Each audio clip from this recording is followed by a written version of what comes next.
Welcome into Colts Talk, presented by Prize Picks. Billy Beebe with you as the 2026 NFL Draft has concluded. That means the grades have to happen as the Colts are done. I'm excited to get into this one. But first, you can see here the new subscribers from Draft Week in the AFC South channels. What are we doing here, people? Let's get on track. Texans today, they can't be beating us. The Jaguars, can we at least catch the Jaguars real quick? Of course, Titans' little brother there behind us. There, be sure to hit that sub button right now. Real quick, going through all the picks for the Colts in the 2026 NFL Draft. We did our grades yesterday, but C.J. Allen, the linebacker from Georgia, that's how they started round 2. Then A.J. Haulcy, a nice snag in round 3, the safety from LSU. Jalen Farmer, they went O-line after that with their round 4 pick, a Kentucky guard. A little bit of versatility there. We'll get into that. Bryce Boettcher, the linebacker from Oregon. I'm pumped to talk about Bryce Boettcher. Then George Gumbs Jr.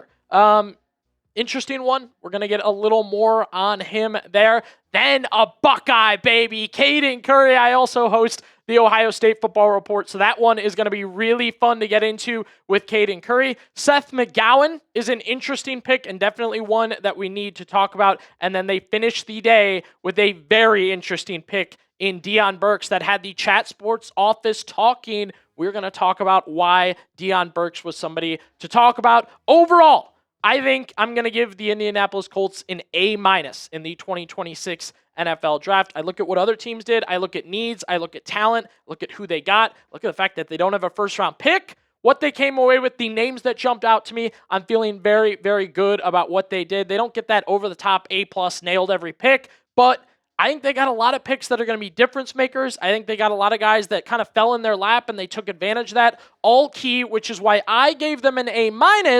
What did you give them? That's my question for you now. Grade the Colts draft class in 2026. A, B, C, D, or F. Hey, if you think it's gold, go with an A down below. This will be our pinned comment, so be sure to respond. We'll go back to C.J. Allen for just a second. I know we got into him last night and our thoughts on C.J. Allen in general. Again, this was supposed to be a first-round pick.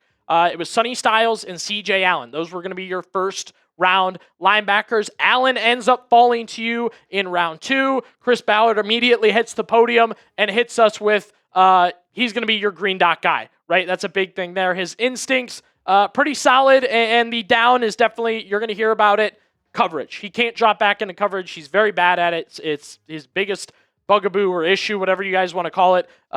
He cannot drop back into coverage. It's his biggest weakness, talked about by many experts. So yes, you're going to have a leader of your defense, a guy to get after the ball, get after the quarterback a little bit, good size on a middle linebacker. All of those things are definitely important and matter with C.J. Allen. But again, we are noting kind of the issue there that he can't drop back into coverage. But with that first pick, you had a potential first rounder fall to you in the second to replace Zaire Franklin. And then A.J. Haulcy, another guy that I had late second round. So to get him with pick 78, pretty exciting. Multiple guys on here got the Chat Sports office buzzing. You kind of like that for your team when the guys are like, oh man, they got A.J. Haulcy, huh? Yeah, ball hawk. All the A.J. Haulcy highlights are just interceptions, insane interceptions. Best 2025 college football interceptions, A.J. Haulcy is on there. And the ability, I think the biggest thing for me, to play free safety and strong safety. I think that's really, really great. We included that in our scouting report here. Great feel for routes and uses those instincts to jump them.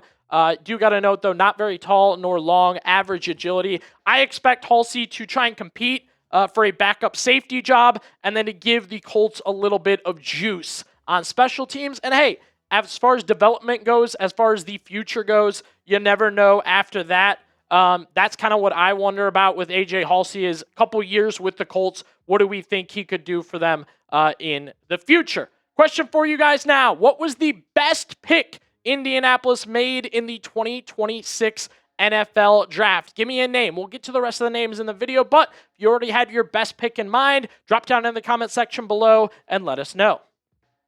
Reminder, today's show is presented by Prize Picks. And right now, I'm on the Prize Picks app every day. Why, you may ask yourself? Because it's the best place to win cash while watching sports. You got basketball playoffs, daily baseball games, and if you want to mix things up, they've got golf and soccer on Prize Picks. So, hey, if you really know ball, check out golf and soccer there. But my favorite part about Prize Picks, it always has been how easy it is to use. You just pick more or less on a few player stats and lock in your lineup. Yeah, that's for all those sports, and it can be in the future, it can be today, it can be a lot of different options on Prize Picks. That's why I do want to show you guys this lineup here. Simple. Dak Prescott, Joe Burrow, it's season long, so you go more on Dak Prescott passing touchdowns and more on Joe Burrow passing yards. That's simple. And if you disagreed, you can go less, more, less, more, whatever you guys think on that one. You can also get lineups from me, from your friends, and from others on Prize Picks simply by following them. Just like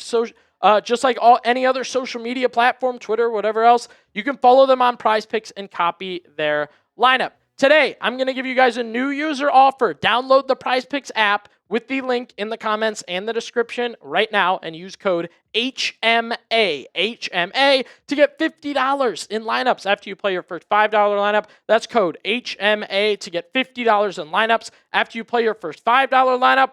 Prize Picks, it's good to be right.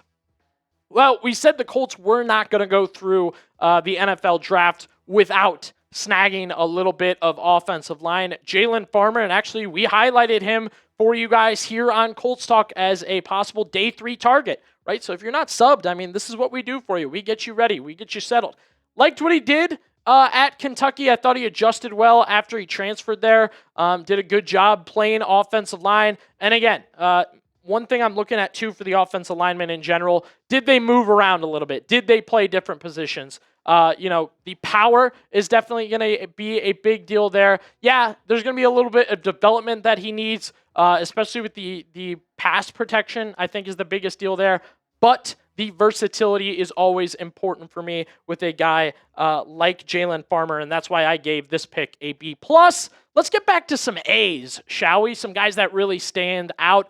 Bryce Boettcher, another guy that caught the eye of the Chat Sports office. Super athlete. One of those guys that just plays like Superman, doing everything. Actually, a baseball player as well. Highly accomplished baseball player. I believe I read he got drafted into the MLB draft. So you're getting a super athlete here. A tad slimmer at the linebacker position, but I think the main thing is here they just need to find the right spot and utilize him correctly. Heck, or he plays multiple spots, and that's the way they're going to utilize him correctly.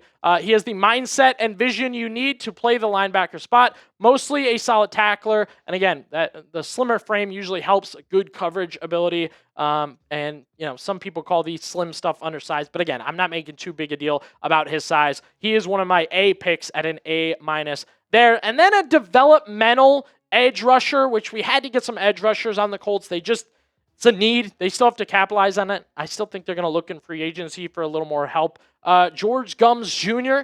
is a guy that, look, this is purely developmental. They're going to add him to that room and see if they can turn him into something special. He was actually at a smaller school before arriving at Florida, so the Gators kind of saw his potential, and now the Colts are going to hopefully see his potential and try and make a difference there. The pressures look good to me. I like that. But again, still needs to grow on the mental side with his anticipation, recognition, pass rush plan. His power, kind of that raw ability. But again, the Colts need pass rush help. They need it now. So a developmental pick like this, that's kind of why I gave Gumbs Jr. a B-.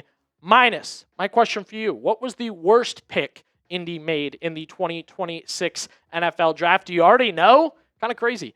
I think I know. I'm not going to give mine away. You can tell by my grades maybe. But let us know. What was the worst pick Indy made in the 2026 NFL draft? Yeah, I got an A+. I've got an A+ for you. Caden Curry from Ohio State. Another edge rusher here. Another defensive end guy. Mostly hand in the dirt, so more defensive end.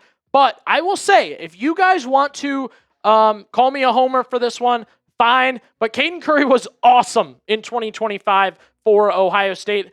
You may recall to 2024, Jack Sawyer was like a big name for the Buckeyes, had a good season, drafted sooner than Curry. Curry had better numbers than him for the Buckeyes. He was part of a 1-2 punch with Kenyatta Jackson Jr., Indiana native as well. So he's not going to have to travel too far down the road to play for the Colts. This one's got me excited. It's the only A+ I've given out, and maybe in the whole draft. But I am very excited about Caden Curry.